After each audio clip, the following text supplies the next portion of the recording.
बिस्मिल्लाहिर्रहमानिर्रहीम अस्सलाम वालेकुम। प्यारे दोस्तों, दिल जिस्म का वो अहम ऑर्गन है, वो हिस्सा है जो खुराक का सबसे ज़्यादा असर लेता है। तो ग़िज़ाइयत का दिल पर क्या असर होता है, क्यों डाइट पर ज़्यादा तवज्जो देनी चाहिए, आज कुछ ज़रूरी पॉइंट्स को इस वीडियो में डिस्कस करेंगे। बिल्कुल बेसिक्स पर बात करेंगे। पहले नंबर पर आता है अरेथमिया, जिसमें दिल की धड़कन अचानक कम या ज़्यादा हो जाती है। इर्रेगुलर हार्ट बीट, इसकी वजह दिल के पेसमेकर की खराबी है, जिसे साइनो-आर्टरियल नोड्स कहा जाता है। ये दिल का वो हिस्सा है जो इलेक्ट्रिक सिग्नल्स के जरिए दिल के चारों खानों के नॉर्मल फंक्शंस को यकीनी बनाता है, एक रिदम में रखता है। स्पेस मेकर को नॉर्मल फंक्शंस करने के लिए इलेक्ट्रोलाइट्स या नमकियात की जरूरत होती है। इन इलेक्ट्रोलाइट्स में पहले नंबर पर आता है calcium. Pacemaker cells calcium की मदद से कॉन्ट्रैक्ट करते हैं या सिकुड़ते हैं। दूसरे नंबर पर है मैग्नीशियम, ये मदद करता है मसल्स को रिलैक्स करने में। दिल में ये अमल कैसे होता है, ये हम आम आंख से नहीं देख पाते, लेकिन बॉडी मसल्स भी दिल के मसल्स की तरह ही रिएक्ट करते हैं, जिसमें मसल ट्विचिंग, फेस या लेग मसल्स ट्विच करना, फड़कना। इसकी एक वजह कैल्शियम की कमी है। कैल्शियम सही से बॉडी में एब्जॉर्ब या जज्ब नहीं हो पा रहा। इसके बाद मसल क्रैम्प्स, खलियां पड़ जाना, इसकी वजह कैल्शियम की कमी है, क्योंकि मैग्नीशियम मसल्स को रिलैक्स करता है। ये दोनों साथ में मिलकर काम करते हैं। हार्ट में जो लाउड अप साउंड आता है, ये दिल के सिकुड़ने और रिलैक्स होने पर दिल के वॉल्स खुलते और बंद होते हैं, जिसकी वजह से खून चारों खानों में जाता है। सिस्टोलिक और डायस्टोलिक ब्लड प्रेशर बनता है। इसके बाद विटामिन B1 आता है। विटामिन B1 थायमीन की कमी से ग्लूकोज मेटाबॉलिज्म मुतासर होता है, जिससे ऑटोनोमिक नर्वस सिस्टम का फंक्शन डिस्टर्ब होता है।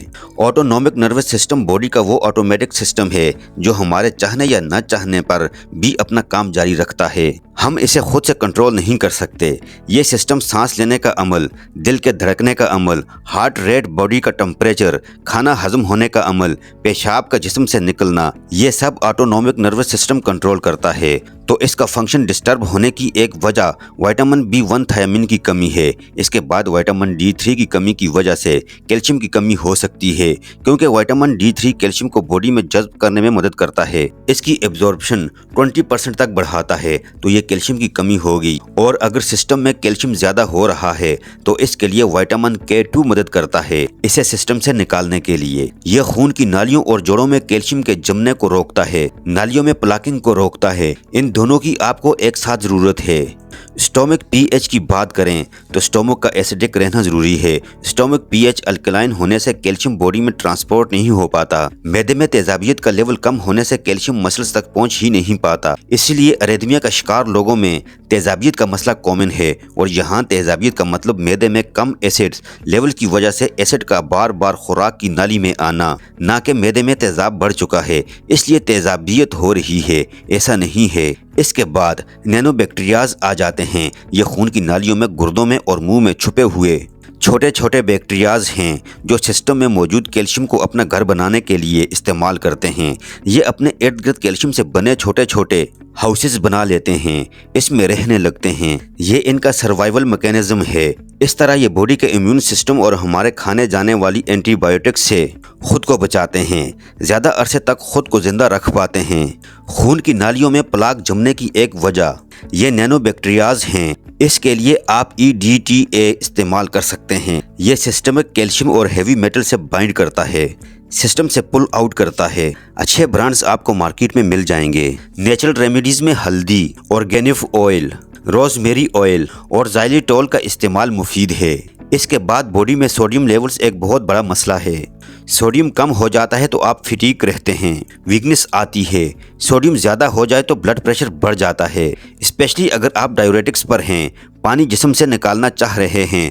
तो इस केस में आपको पोटाशियम की ज़रूरत। Refined carbs, package foods, processed food से बचें। सब्जियों का इस्तेमाल ज़्यादा करें, क्योंकि सब्जियां पोटाशियम और सोडियम लेवल्स को बैलेंस रखने में मदद करती हैं।